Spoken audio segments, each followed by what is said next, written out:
بقى يا حبايبي الصينيه خرجت من الفرن اهي. ايه رايكم بقى في الجمال بقى؟ بطاطس مشويه بالفرخه كله مع بعض كده ودخلناها الفرن. تعالوا كده اما نشوف احنا عملناها ازاي.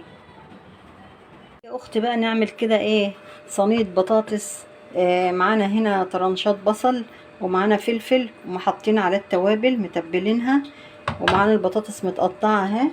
ونجيب كده فرخه، نجيب كده فرخه بقى محترمه كده، شقينها كده من النص نحطها كده عليها.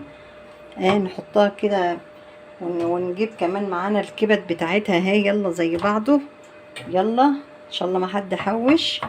ومعانا الحاجات بتاعتها اهي، وكمان نجيب الرقبه بتاعتها الحلوه دي كده هتشوى في الفرن. ونجيب بقى ايه؟ نجيب معاها بقى ايه؟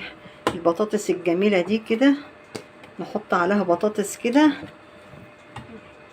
احسن صينيه بطاطس بقى تخش بقى الفرن وايه وتستوى كده بالفرخه متبله بقى فلفل وبهارات بقى والتحابيش بتاعتك اللي انت بتحبيها كده. الله الله كده.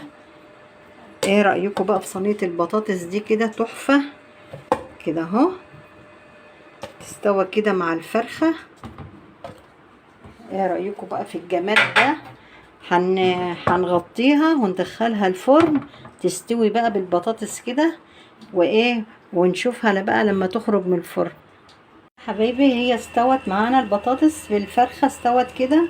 حطينا عليها حبه صلصه ونص كوبايه ميه مغليه بس وهي بتستوي، وزودنا كده صلصه عشان ندخلها الفرن بقى تتشوى.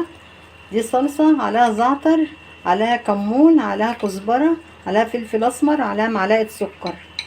الصلصه دي هندهن كده الفرخه بالصلصه وندخلها الفرن وايه، ونشوفها ما تخرج من الفرن. يلا حبايبي الف هنا وشفا على قلوبكم يا رب. انا مستنيه اللايكات الحلوه بتاعتكم، وما تنسونوش بقى المتابعه واللايك الحلو بتاعكم، واشوفكم في فيديو جديد ان شاء الله.